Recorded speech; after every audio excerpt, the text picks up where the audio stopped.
নমস্কার, কেমন আছেন আপনারা সবাই? আশা করছি ভালো আছেন। আমি তৃণা। আপনারা আমার এই ব্লগটা যদি দেখে থাকেন, আপনারা জানেন যে আমরা দিল্লি থেকে মানে গুরগাঁও থেকে নর্থ ইস্ট ঘুরতে গেছি। আর আপাতত আসামের কাজিরাঙ্গাটা আমাদের ঘোরা হয়ে গেছে। আজকে আমরা এখান থেকে বেরিয়েছি কাজিরাঙ্গা থেকে অরুণাচলের দিকে। আপনাদেরকে আগের ব্লগে বলেছিলাম যে আমার কিন্তু জন্ম আর এইচএস অবধি পড়াশোনা অরুণাচলে, অবশ্য অন্য একটা ডিস্ট্রিক্ট যেটার নাম হচ্ছে চাংলাং ডিস্ট্রিক্টের আন্ডারে একটি জায়গা আছে জয়রামপুর, সেখানে। তবে এই আমাদের অরুণাচলের ট্রিপটা যেটা আমরা করতে চলেছি, এটা হচ্ছে সম্পূর্ণ একটি আলাদা ডাইরেকশনে। সেটা হচ্ছে বিশ্ববিখ্যাত জায়গা তাওয়াং। আই থিঙ্ক আপনারা সবাই তাওয়াংয়ের কথা শুনে থাকবেন। তো তাওয়াংয়ের কাছে যাব, যেখানে আমরা এশিয়ার সবথেকে ওল্ডেস্ট একটি মোনাস্ট্রি আছে, সেটা দেখব। আর তার সাথে সাথেই আমরা ক্রস করব সেলা পাস, আর ইচ্ছে আছে চায়না বর্ডার বুমলা পাসের ওখানেও যাওয়ার। তো আসুন দেখি কি করেছি, কি ওখানে ঘুরলাম, কেমন এই জায়গাটা লাগলো। এটা আমাদের দিওয়ালির ঠিক পরপরের টাইমটা। তো ওয়েদারটা তো খুবই ভালো ছিল, না খুব গরম না খুব ঠান্ডা, একদম পারফেক্ট। তো আমি, শেখর আর আদি, আমরা তিনজন মিলেই বেরিয়েছিলাম এই রোড ট্রিপে। প্রচণ্ড লম্বা রাস্তা, কিন্তু আনন্দ খুব হয়েছে। এখন থেকে একটু আদির শরীরটা একটু খারাপ লাগছে, ওর একটু জ্বর লাগছে, আর নাক থেকেও জল পড়ছে, কাশিও হচ্ছে। তবে দেখা যাক, ওষুধ টষুধ সব আমাদের সাথে আছে, আমরা তো ফুল প্যাক করেই বেরোই। তো এখন আমরা বেরিয়ে পড়েছি কাজিরাঙ্গা থেকে, আর কাজিরাঙ্গা হয়ে বেরিয়ে ওখান থেকে আমরা ভাবছি যে তাওয়াং অবধি যদি যাওয়া যায়, বাট মনে হয় সেই ডিস্টেন্সটা অনেকটা হয়ে যাবে। তাই আমাদের প্ল্যান রয়েছে যে আমরা দিরাংয়ে গিয়ে থাকবো। দিরাং ভ্যালি একটা জায়গা আছে, ওইখানে গিয়ে আমরা আজকে রাতটা হল্ট করব। দিরাং থেকে তাওয়াং খুব একটা বেশি দূরে নয়, তো সেটা আমরা ভাবছি ওখানে থেকেই করে নিতে পারবো। তবে সবই কি, আমরা তো যেহেতু রোড ট্রিপে থাকি, তো যেটা যেরকম তখন মনে হবে আমরা সেইভাবেই আমাদের হোটেল বুকিং বা স্টে কোথায় করব না করব সেইভাবেই আমরা লাস্ট মোমেন্ট মোটামুটি ডিসিশনটা নিচ্ছি। তো যতদূর টানা যায় আর কি। আর গাড়িটারও তো একটা ব্যাপার আছে, কোথাও যদি কিছু প্রবলেম হয়ে গেল, তাই না? এই যে the land of rising sun, আমরা ঢুকে পড়লাম আসাম অরুণাচল বর্ডার। এই জায়গাটার নাম হচ্ছে ভালুকপং। আর ভালুকপং ঢুকে গেলেই আপনারা কিন্তু আসাম ছেড়ে দিচ্ছেন, আর এখান থেকে অরুণাচল প্রদেশের বর্ডার, মানে অরুণাচল প্রদেশ শুরু। তো অরুণাচলে ঢোকার জন্য কিছু নিয়ম আছে, যেটাকে বলে ইনার লাইন পাস পারমিট। এটা আপনাদেরকে নিতে হয়। তো বেসিক্যালি আপনারা একটা অরুণাচলের ওয়েবসাইটে যেতে পারবেন, ওইখানে গিয়ে আপনি সব ডিটেলস আপনার ফিল করতে হবে, আধার কার্ড, ফটো, ডেট আপনাকে মেনশন করতে হবে, কতদিন থেকে কতদিন আপনারা থাকবেন। তো এই ইনার লাইন পারমিটটা আপনাকে নিতে হবে অরুণাচল প্রদেশ ঢোকার জন্য। তো এই যে এইখানে দেখাচ্ছে বমডিলা, এখান থেকে প্রায় 180 কিলোমিটারের মতন। রাস্তাটা খুব একটা খারাপ ছিল না, ভালো ছিল, ওয়ান ওয়ে রাস্তা আর পাহাড়ি রাস্তা। আর এই ছোট্ট শহর ভলংপুং, এখানটা বেশি না, খালি কয়েকটা দেখলাম দোকানপাট আছে। ভিতরটা কী আছে না আছে অতটা তো ঘুরলাম না, তবে খুব যে একটা বড় শহর এরকম কিছু নয়। বেসিক অ্যামিনিটিস, খাবার দাবার আপনি পেয়ে যাবেন, যদি আপনি পিক করতে চান এখান থেকেও পিক করে নিতে পারেন। তো জায়গায় এখানে একটা ছোট্ট ওয়াটারফল দেখতে পেলাম, তাই দাঁড়িয়ে নিচ্ছি। মানে অরুণাচল ঢুকতে না ঢুকতেই মানে ল্যান্ডস্কেপসগুলো সত্যি খুব সুন্দর হতে আরম্ভ হয়ে গেল। চারিদিকে সুন্দর পাহাড়, আর নর্থ ইস্টের দিকে তো খুব তাড়াতাড়ি সন্ধে নেমে আসে, তো 4টা সাড়ে 4টা বাজতে না বাজতেই প্রায় মানে অন্ধকার হয়ে এসছে। আর চারিদিকে সবুজ পাহাড়, যতক্ষণ দিনের আলোটা আছে চেষ্টা করছি যে আশেপাশেটা একটু কভার করে নিই, একটু ভালোভাবে দেখে নিই, কেন কি রাত হয়ে গেলেই তো আর কিছুই বোঝা যাবে না যে আশেপাশে কেমন কি রয়েছে। আর যেহেতু এটা দিওয়ালির টাইম ছিল, তাই আপনারা দেখতে পাবেন যে ঘর বাড়ি দোকান সব কিন্তু ঝিলমিল আলোতে ভরা। এটা দেখে খুব ভালো লাগলো আর কি। কয়েকটা জায়গায় দেখলাম যে বাজি পটকাও ফাটাচ্ছিল, আমরাও কয়েকটা বাজি নিয়ে নিলাম, এই ভালুকপং শহর থেকেই নিয়ে নিলাম। যদি দেখি ইনকেস হোটেলে অ্যালাউ করে তাহলে হয়তো ফাটাবো। আমরা রাস্তাতে যেতে যেতে মানে অসংখ্য আমরা ইন্ডিয়ান আর্মির বেসেস পেলাম, প্রচুর ক্যাম্পস অ্যান্ড বেসেস। অনেক জায়গা আমরা ভিডিও ফটোগ্রাফি কিছুই করিনি, because that's the list we could do to protect আর কি বলে মানে আমাদের ইন্ডিয়ান সার্ভিসেসের জন্য এতটুকু তো আমরা করতেই পারি। তো এটা আরেকটা ওয়াটারফল, রাস্তায় যেতে যেতেই পেলাম। কি সুন্দর তাই না? একটু তো অন্ধকার হয়ে এসছে তাই হয়তো অতটা ভালো বোঝা যাচ্ছে না, কিন্তু অপূর্ব সুন্দর ছিল এই ওয়াটারফলটি। আমি তো অরুণাচলেরই মেয়ে, তো আমার কাছে তো মানে নিজের ঘরের মতনই। তবে হ্যাঁ, শেখর, আদি এদের খুব ভালো লাগলো। এই চলে এলো আমাদের প্রথম টানেল। এটা সেলা টানেল তো নয়, এটা একটা অন্য টানেল যেটা আমাদেরকে নিয়ে যাবে আর কি টুয়ার্ডস বমডিলা। খুব বড় টানেল নয়, বাট হ্যাঁ ভালো টানেল। তো যেটা বলছিলাম আর কি, যে আমি তো অরুণাচলেই আমার বাবা মা জব করতেন পিডাব্লিউডিতে, তাই এখানেই আমার জন্ম, নামসাই বলে একটি জায়গায়। আর আমার ছোটোবেলা থেকে এলকেজি থেকে ক্লাস 12 অবধি আমি অরুণাচলেই পড়াশোনা করেছি। মেজরিটি মানে ক্লাস 4 থেকে 12 অবধি আমি পড়াশোনা করেছি বিবেকানন্দ কেন্দ্র বিদ্যালয়। এখানে খুব ফেমাস একটা স্কুল আছে, ভিকেভির নামে জানা যায়। তো ভিকেভি জয়রামপুরের স্টুডেন্ট। আর মোটামুটি ভালোই ছিলাম পড়াশোনায়, তো মানে স্টেট ওয়েট টপ করা এগুলো মানে মাধ্যমিকে এইচএসে এগুলো তো হয়েই থেকেছে। তারপরেই আমি পড়াশোনার ফার্দার এডুকেশনের জন্য আমি বাইরে চলে যাই। বাট হ্যাঁ, এইখানে আমার প্রচণ্ড মেমোরিজ আছে। আমার স্কুল আমার one of my favourite place. আজকে আমি যা হতে পেরেছি, যেটুকু হতে পেরেছি, আমি তো আমার স্কুলকেই সব ক্রেডিট দেবো। আমার টিচার্সরা were next to my god. তো এতটাই ভালো আমার স্কুল। আর আমরা যে অরুণাচলে থাকতাম, আমাদের কলোনিতে শুধুই বাঙালি না, প্রচুর মানে গোটা মিনি ইন্ডিয়া থাকতো। তো আমরা খুব ভালোভাবে সব কটা ফেস্টিভ্যাল একসাথে সেলিব্রেট করতাম। হোলি, দিওয়ালি, দুর্গাপুজো সব একটাই পুজো হতো, কিন্তু সেটাই আমরা খুব সুন্দরভাবে পুজোটা সেলিব্রেট করতাম। ফাংশন হতো, নানান রকম মানে কি বলে ছোটো ছোটো যে গেট টুগেদারের অ্যাক্টিভিটিস সেগুলো, আর বার্থডে পার্টিস, এভরিথিং। তো এই সব কিছু আমরা একসাথেই সেলিব্রেট করতাম। তো ওগুলো খুব ভালো মেমোরি। আর তার সাথে আর্মি, কেন কি আর্মির বেসেস দেখে দেখে আমরা বড় হয়েছি। প্রত্যেক দিন আর্মি বেস ক্রস করে স্কুল যেতাম, প্রত্যেক দিন আর্মি বেস ক্রস করে বাড়ি ফিরতাম। আমাদের ওখানে যে আর্মি বেসটা ছিল সেটা ছিল 17 আসাম রাইফেলস। তো এই জিনিসগুলো যখন আমি দেখছি না, যে অরুণাচলের জায়গা, তারপরে এই আর্মি বেসেসগুলো, আর্মিদের ট্রাক, খুবই নস্টালজিক লাগছিল। এখন তো আমরা মানে অনেক বছর ব্যাঙ্গালোরে থেকেছি, আর এখন গুড়গাঁওতে, তো অত তো ফ্রিকুয়েন্ট মানে ইন্টারাকশন হয় না। বাট তখন তো মানে জয় হিন্দ বলাটা যেন সেকেন্ড ছিল আফটার গুড মর্নিং। যখনই দেখতাম আমাদের জওয়ানদেরকে, আমরা সবাই মিলে জয় হিন্দ করতাম। সেভাবেই স্কুলের দিকে যেতাম, আবার স্কুল থেকে আসতাম। তো খুবই ভালো একটা ফন্ড মেমোরিজ আমার। এতটা জীবন আমার ওখানে কেটেছে অরুণাচল প্রদেশে। ওখানে আমার অনেক অরুণাচলি ফ্রেন্ডসরা ছিল। ওখানে একটা ট্রাইব, যেখানে আমি বড় হয়েছি, সে জায়গাটা ট্রাইব হচ্ছে ওরা তাংসা।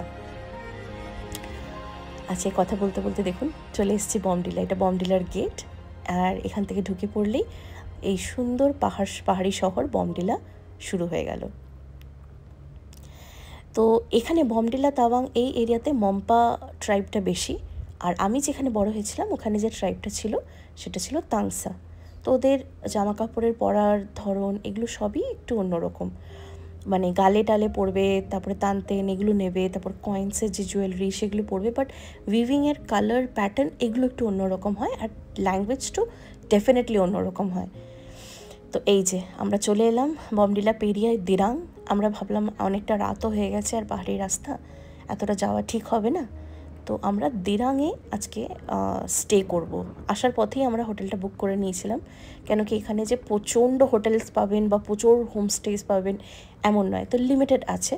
তো যাতে রাতেবেলা সেরকম অসুবিধা না হয়। আর আদিরও শরীরটা ঠিক নেই, ও প্রচণ্ড কাশছে আর প্রায় নেতিয়ে পড়েছে বলতে পারবেন। তো এটা রাতের ওই দিরাং ভ্যালির ভিউ।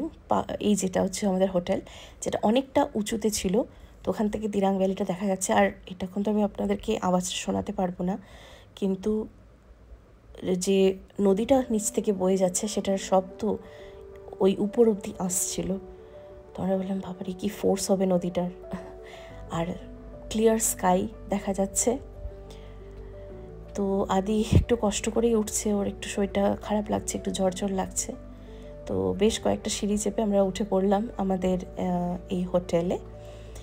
তো এখানে আসলাম প্রায় হবে ধরুন এই সন্ধ্যে 7টা 7:30 বাজে। তো বেশি কিছু প্ল্যানিং নেই আমাদের ইচ্ছে আছে যে একটু তাড়াতাড়ি করে খেয়ে দিয়ে আমরা আজকের দিনটা এখানে, আজকে রাতটা রেস্ট করে কালকে বেরোবো। তো এখানে পুরো উডেন মানে ডেকোরেশন ওনারা করেছেন, খুবই ভালো। ওনাদের হসপিটালিটি ছিল, খুবই well maintained and well kept place. তো এটা হচ্ছে ওনাদের মানে একটু ভুলভুলাইয়া টাইপের ছিল আর কি, তো মেজের মতন, যে উপর নিচ নিচে উপর, মানে আমাদেরকে তো ওনারা গাইড করে নিয়ে চলে গেছেন, কিন্তু শেখর হারিয়ে গেছিলো যে কোন দিক দিয়ে ঢুকে কোন দিক দিয়ে রুমে যেতে হবে। But very well maintained property. আর যারা মানে হেল্পের জন্য ছিল বা ধরুন যারা খাবার দিতে এসেছিল, ভীষণ ওয়েল বিহেভড অ্যান্ড ওয়েল কী বলে মানে খুব ওয়ার্মথ আমরা ফিল করেছি আর কি। তো এই রুমটা আমরা পেয়েছিলাম, যেটা মানে মোটামুটি উপর উঠে নিচে নেমে, মানে এখন আপনাকে ডাইরেকশন বলতে গেলে তো আমি নিজেও কনফিউজড হয়ে যাবো যে কতবার উপর আর নিচে হয়েছে আমরা জানি না ঠিক। তো যাই হোক, এই হচ্ছে রুম, প্রচণ্ড কোজি আর পুরো উডেন ফিনিশে, আর বেসিক যা দরকার সবই আছে, বিছানা, বসার জায়গা, ভালো স্পেসিয়াস রুম। আর তার সাথে সাথে টেলিভিশন, কেটেল, কেন কি এখানে গরম জলটা আবার ভীষণ ইম্পর্টেন্ট হয়ে যায়, তো গরম জলটা হলে বেশ ভালো হয়। তো সবই ছিল আর কি ওখানে। তো ওখানে আমরা হোটেলকে জিজ্ঞেস করলাম কি দিওয়ালি আছে, এখানে কি পারমিশন আছে ফাটাবার জন্য? তো বললো হ্যাঁ, এই যে ডাইনিং হলটার পাশেই ছোট্ট একটা গার্ডেন আছে, এই গার্ডেনের এখানে আপনারা ফাটাতে পারেন, এই কিছুক্ষণ আগেও অনেকজন ফাটিয়ে গেছে। তো গিয়ে দেখলাম হ্যাঁ ঠিকই তাই, ওখানে একটা ছোট্ট একটা ইটের গোল মতন একটা জিনিস করা আছে, যেখানে দেখলাম প্রচুর বাজি মানে পুড়িয়ে পড়ে আছে। তো আমরা তো লেট হয়ে গেছি আসতে, তো মনে হয় এর মধ্যেই অনেকজনই এসে ফাটিয়ে দিয়ে গেছেন। তো ওনারা বললেন হ্যাঁ হ্যাঁ আপনারা গিয়ে প্লিজ বাজি টাজি ফাটাতে পারেন। তো এই আদি শরীর খারাপ, কিন্তু দেখুন কত আনন্দ হচ্ছে ওর, তাই না? তো এই এই যে হোটেলটাই প্রপার্টিটা, এটার নাম হচ্ছে পেমালিং ইন। পেমালিং ইনে আপনারা যদি দিরাং কখনো ভিজিট করেন ডেফিনেটলি থাকতে পারেন, উই উইল হাইলি রেকমেন্ডেড। খুবই ভালো ছিল, খাবার দাবারও ভালো, খুব স্পেসিয়াস, আর সব দিক থেকে মানে it's very very nice property. তো আমরা এখানেই যে কেউ একটা বাজি নিয়ে এসেছিলাম ইয়ের থেকে, ভালুকপং থেকে, সেগুলোই এখানে এসে ফাটানো হচ্ছে। কেন কি আদি তো খুবই মিস করে দিওয়ালির এই জিনিসগুলো, গুরগাঁও দিল্লিতে তো ব্যান আছে, আমরা তো এগুলো ইউজ মানে ফাটাতেই পারি না অলমোস্ট, বাট আদি তো বাচ্চা, ওর খুব ইচ্ছে করে আর কি। তো আমরা এই কয়েকটা জিনিস নিয়ে এসেছিলাম, বেশি না, একটা প্যাকেট মনে ফুলঝুরি আর 2 প্যাকেট তুবড়ি আর একটা এই চরকি, এরকমই, বেশি কিছু না। মানে জানি না যে আদৌ আমরা ফাটাতে পারবো কি না, কোথাও অ্যালাউ করবে কি না। আবার যখন দেখলাম না এখানে এরা করেছেন এনারা, আর আমাদেরকেও খুব ভালোভাবে বললেন কি হ্যাঁ হ্যাঁ যাইয়ে জ্বালাইয়ে কোই প্রবলেম নেই। তো করলাম, হ্যাঁ একটু তো খারাপ লাগে পলিউশনের কথা ভেবে, বাট বছরে একটা দিন যদি 4টে বাজি ফাটাই, আই থিঙ্ক ঠিক আছে। আমরা এখন সব বাজি টাজি ফাটিয়ে রুমে চলে এসেছি। রুমে অর্ডার করে দিয়েছি একটুখানি ভেজ ফ্রাইড রাইস আর ভেজ মাঞ্চুরিয়ান আমার জন্য, বিকজ ইট ওয়াজ মানডে, সোমবার দিন আমি ভেজিটেরিয়ান। তার সাথে একটু স্যালাড, আর আদিয়া শেখর খেয়েছিল veg fried rice and chilli chicken. খেয়ে দিয়ে ঘুমিয়ে পড়লাম, আর উঠলাম এই ঝকঝকে তকতকে সকালটাকে দেখে।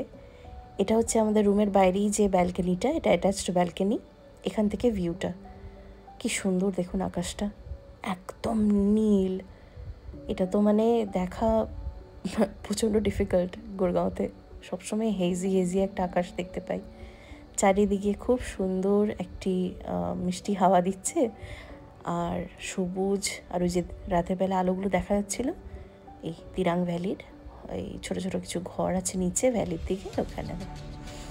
তো এই সকালবেলাটা হয়ে গেল, সময় শেষ, এখন আমাদেরকে তাড়াতাড়ি করে রেডি হয়ে বেরোতে হবে। আজকের ডেস্টিনেশন হচ্ছে তাওয়াং। তো দিরাঙে রাতটা কাটানোর পর আদির শরীরটা একটু খারাপ লাগছে, বাট দেখা যাক তাওয়াংয়ে গিয়ে যদি ভালো লাগে তাহলে কন্টিনিউ করবো, নাহলে আমরা কোনো ডিসিশনও নিতে পারি ফিরে আসার। তো এই সকালবেলা ব্রেকফাস্টও আমরা অর্ডার করে দিয়েছিলাম, ঠিক নর্মাল ব্রেকফাস্ট থাকে, লুচি, সবজি, অমলেট, তারপরে তার সাথে পোহা আর চা। আমি আর শেখর তো খেয়ে নিলাম, বাট আদি 1-2 গাল পোহা খেলো, লুচি তো খেতেই চাইলো না, ওর আর ইচ্ছে করছে না আর কি। দেখা যাক, আশা করছি যেন শরীরটা ভালো হয়ে যায়।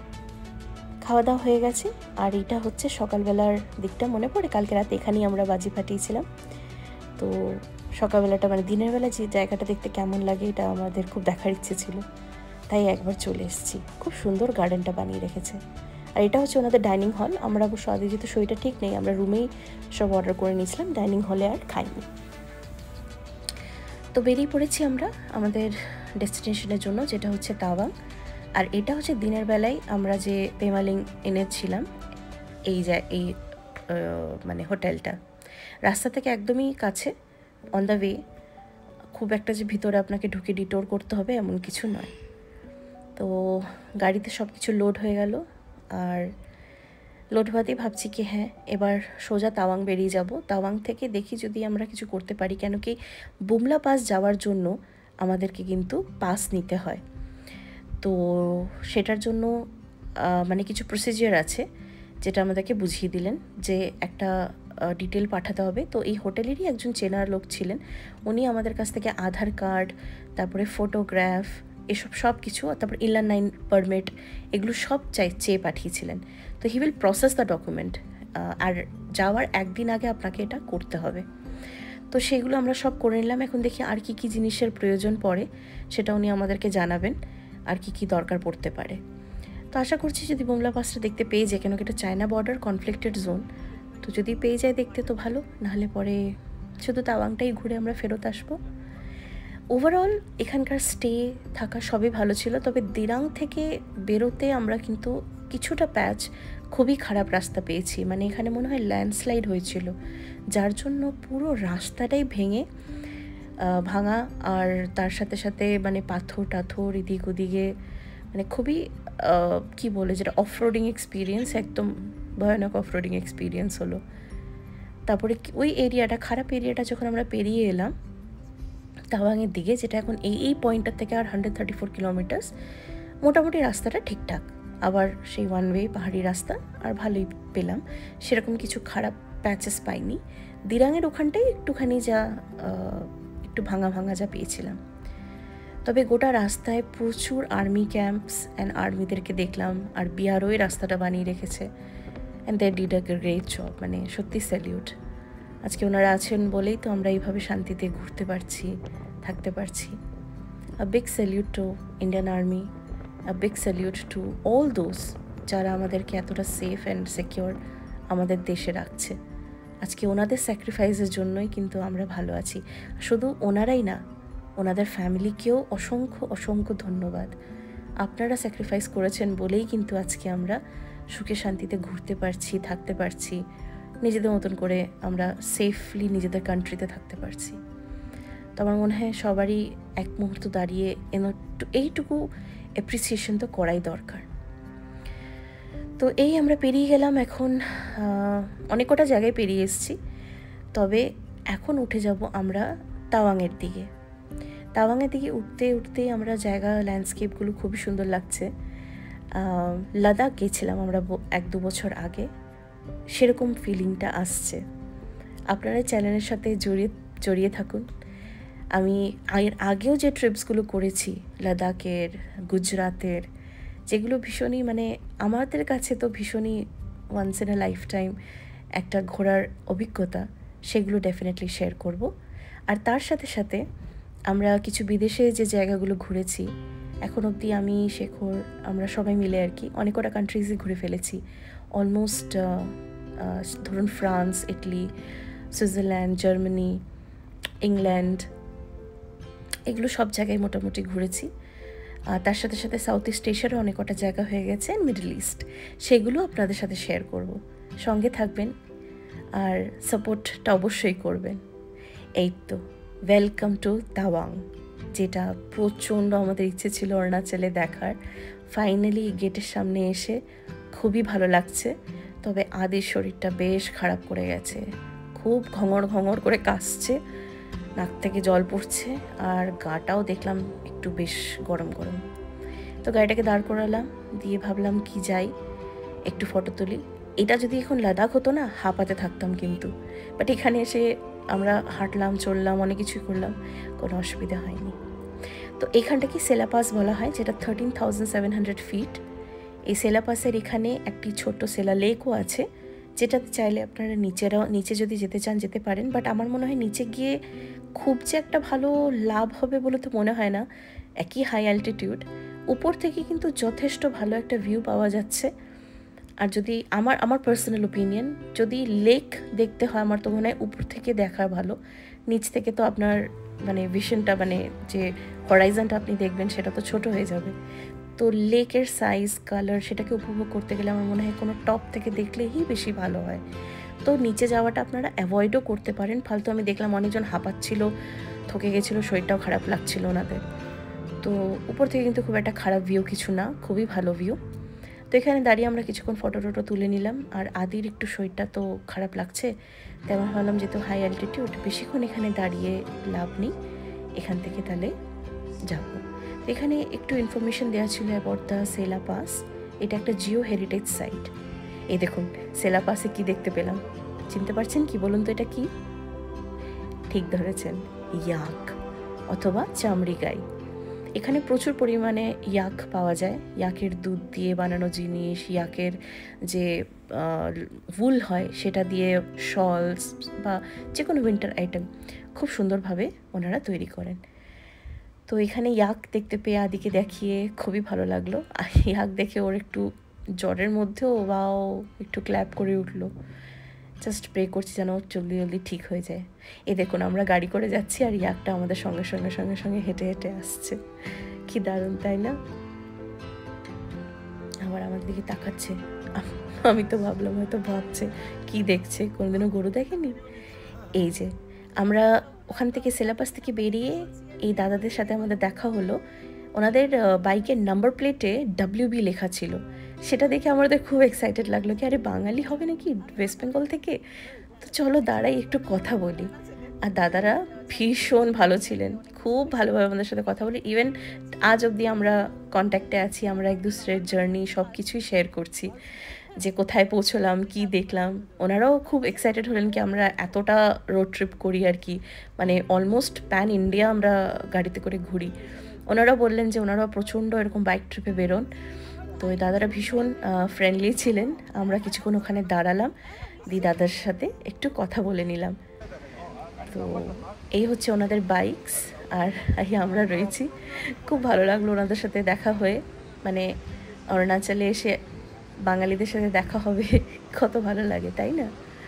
তো এই যে দাদা দেখাচ্ছেন যে এটা ওনার বাইক, অ্যান্ড শুনে নিন ওনার কথা। যখন মাঝে মাঝে ছবি টবি দিয়ে দিই, আর আমি mostly I ride my car. Already আমার গাড়ি 1,30-40 কিলোমিটার চালানো হয়ে গেছে। খুব ড্রাইভ করতে ভালোবাসি, লম্বা লম্বা রাইড। অ্যান্ড টু হুইলারটা অনেক আগে কেটেছিল, এটা 10 বছর পুরনো বাইক।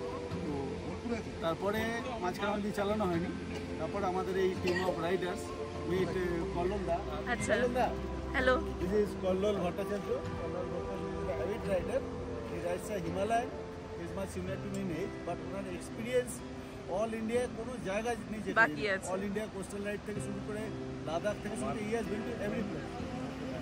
তো সেই জন্য আমি কল্লোলদাকে I chose to come with him actually.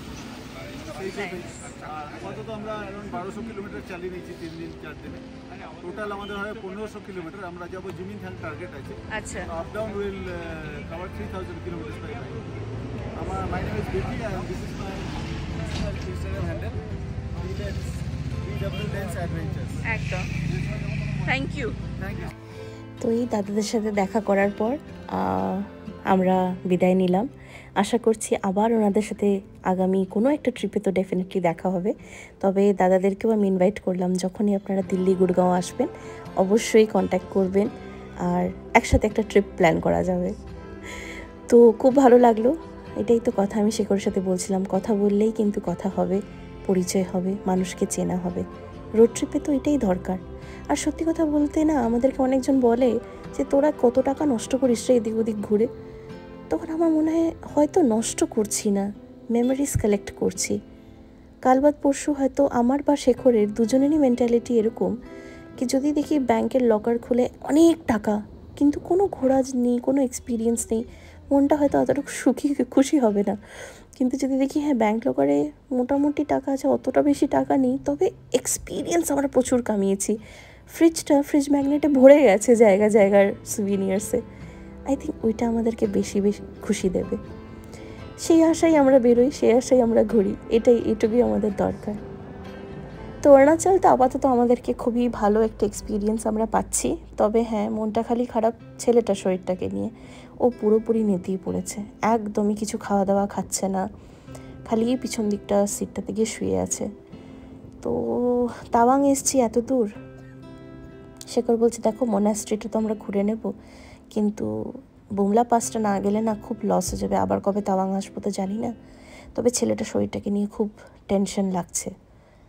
তো বললাম চলো মোনাস্ট্রিটাতে যাই, ওখানে প্রে করি। Prayers have a good healing পাওয়ার। দেখি যদি আদি সুস্থ হয়ে যায়, ভালো হয়ে যায়, we can continue the trip, নাহলে তো কাট শর্ট করে বেরিয়ে আসতে হবে। আফটার অল বাচ্চার হেলথটা সব থেকে বেশি প্রায়োরিটি। যদিও বা এটা সিম্পল একটা সিজনাল সর্দি কাশি। আর ওই বার্থডে পার্টিতে উনি ঠান্ডা জল খেয়েছেন। আমরা ট্রিপে আসার আগে আদির একটা বার্থডে পার্টি ইনভিটেশন ছিল, তো ওইটারই একটা সাইড এফেক্ট হবে, নাথিং সিরিয়াস। বাট তবু না, মা বাবা হিসাবে আমাদের সবসময় মানে বাচ্চা কিছু হলেই মনে হয় আরে বাপরে কী হয়ে গেল, কী করব। তো দেখা যাক। এই যে এখন আপনারা এটা দেখছেন, এটা হচ্ছে তাওয়াংয়ের সেই মোনাস্ট্রি, যেটা বিশ্ববিখ্যাত, এশিয়ার ওল্ডেস্ট মোনাস্ট্রি। আর অস্বাভাবিক সুন্দর, অস্বাভাবিক শান্তি ওখানে। মানে আমরা অনেকক্ষণ ওখানে বসলাম, কিছুক্ষণ ওখানে মেডিটেশন করলাম। আর সত্যি বলছি, মানে কোনো সব যে থাকান বা চিন্তাটা না যেন কোথায় কর্পূরের মতন উড়ে গেল। এত ভালো লাগছিল ওখানে, চারিদিকটাতে যেন একটা আলাদাই একটা পজিটিভ ভাইবস। সত্যি বলছি, আপনারা যদি কখনো মানে তাওয়াংয়ের দিকে যান, this monastery is a must visit. সব থেকে ভালো কি লেগেছিল জানেন? এই বাইরের দিকটা তো স্বাভাবিক, এত সুন্দর, ওনাদের যে আর্কিটেকচার বলুন বা ক্লিনলিনেস যেটা মেনটেন করে বা শান্তি, সেটা তো আছেই। বাট যখন আমরা ভিতরে ঢুকলাম না, ভিতরে ঢুকে না অবাক হয়ে গেছিলাম আমরা। আমাদের মনে হলো বুদ্ধ ঠাকুরের নিচে সাক্ষাৎ যেন দালাই লামা বসে আছেন। আমরা দেখি চমকে গেছি, এটা কি হলো? তারপরে দেখলাম যে না, এটা একটা লাইফ সাইজ ফটো ওনারা কাট করে দালাই লামার বসিয়ে রেখেছেন। পুরো মনে হচ্ছে দেখুন সাক্ষাৎ যেন উনি বসে আছেন, এক্ষুনি কোনো প্রিচিং ওনার শুরু হবে। খুবই ভালো লাগলো এখানে এসে। আর যে কোনো মোনাস্ট্রিতে গেলেই আমাদের খুবই ভালো লাগে। এখানে আমাদেরই একজন ফ্রেন্ড আছে পেমা, ও শিখিয়েছে কি যখনই মোনাস্ট্রি যাবে ওখানে বলবে, রিকোয়েস্ট করবে, তো ওখানে যে ঘিয়ের দিয়া আছে, ঘিয়ের দিয়াটা অবশ্যই জ্বালাবে। ঘিয়ের দিয়াটা জ্বালিয়ে নিজের মনের যা প্রার্থনা, যা আশা আছে সেটা বলবে। তো আগে তো আমরা এই দিয়াটা জ্বালাতাম না, আমরা জানতামই না এটার ব্যাপারে। আমরা জানতাম খালি হয়তো মাঙ্কসরাই করতে পারে, বাট আমাদের ফ্রেন্ড পেমা বলল না, এটা করা যেতে পারে। তো আমরা ওখানে গেলাম, দিয়ে ওখানে যিনি মাঙ্ক ছিলেন ওনাকে বললাম কি আমরা কি দিয়া পেতে পারি, আমরা জ্বালাবো। তো উনি দেখিয়ে দিলেন যে হ্যাঁ এখান থেকে জ্বালাতে পারবে। তো এটা ঘি দিয়া, যেটাকে আপনি জ্বালিয়ে নিলেন। আমরা ওখানে ম্যাচ বক্স চাইলাম, বাট উনি ঠিক বুঝতে পারলেন না, আর আমাদের কাছে ম্যাচ বক্স লাইটার কিছুই নেই। তো কি করব, তো ওখানে যে দিয়াগুলো জ্বলছিল ওইটার থেকেই জ্বালিয়ে নিলাম। দিয়ে ভক্তি সহকারে আমরা এই দিয়াটাকে জ্বালিয়ে ওখানে রেখে তারপরে চলে এলাম। একটাই আশা করি, সবাই আমরা যেন ভালো থাকি, সুস্থ থাকি, আর এইভাবেই আমরা যেন পৃথিবী ঘুরতে থাকতে পারি। এটা হচ্ছে মোনাস্ট্রিরই ছাদ থেকে ভিউটা, কি সুন্দর লাগছে না পাহাড়টা। এটা হচ্ছে তাওয়াং শহরটা। তো দারুণ একটা অভিজ্ঞতা হলো। এই মোনাস্ট্রিটা মানে একটা মাস্ট ভিজিট। আমরা এখানে অ্যাকচুয়ালি অনেকক্ষণই বসেছিলাম, সবটাই আর ভিডিও করিনি। মনের শান্তিতে চোখ বন্ধ করে, ফোন বন্ধ করে একদম আমরা যেন মিশে যাচ্ছিলাম এই নেচারের সাথে, এই শান্তিতে। তো সেটা রেকর্ড করিনি। আর একটু বসার পর আমাদের যখন মেডিটেশন হয়ে গেল, তারপরে উঠে এসে আমরা প্রদীপ টদীপ জ্বালিয়ে একটু এখানকার যেটাই দেখতে পাচ্ছি এটাগুলোকে রেকর্ড করে আমরা এবার মোনাস্ট্রি থেকে বেরোবো। মোনাস্ট্রি থেকে বেরিয়ে আমাদেরকে তাওয়াঙ্গে একটা হোটেল করতে হলো, কেন কি যে যিনি আমাদের বুমলা পাসের পাস অ্যারেঞ্জ করে দিচ্ছিলেন উনি বললেন কালকে ছাড়া তো হবে না, আজকে আপনাকে এখানেই থাকতে হবে, কেন করে 12টা পরে অ্যালাউ করবে না। তো আমরা তাওয়াঙ্গে এখানে একটা হোটেল করে নিলাম। এটাও খুব ভালো একটি হোটেল। এটার যদি আপনাদের ডিটেলস চান প্লিজ কমেন্ট করবেন, আমি ডেফিনেটলি আপনাদেরকে এটা ডিটেলসটা দিয়ে দেবো। এটারও ভীষণ ভালো property, neat clean and well maintained and ভীষণ ভালো হসপিটালিটি ছিল এই হোটেল স্টাফেরও। তো এইভাবে আমাদের আজকে এই জার্নিটা এখানেই ফিনিশ হলো। আজকের জার্নিটা তো এখানেই শেষ, কিন্তু কালকে দেখি বুমলা পাস আমরা দেখতে পারি কি না, কী করি না করি সেটা জানার জন্য অবশ্যই সঙ্গে থাকবেন। কিছু ভুলভাল হয়ে গিয়ে থাকলে ক্ষমা করে দেবেন। অনেক নতুন ডিটেলস নিয়ে নতুন ভিডিও নিয়ে আবার আসবো, আর সাপোর্টটা অবশ্যই করবেন। আপনাদের সাপোর্ট ছাড়া তো এক পাও এগোনো সম্ভব নয়। সুস্থ থাকবেন, ভালো থাকবেন। ভালো লাগলে ভিডিওটাকে লাইক করে দেবেন, আর শিগগিরই চলে আসবো আরেকটি নতুন ব্লগ নিয়ে। ততদিন ভালো থাকবেন। Take care, bye by.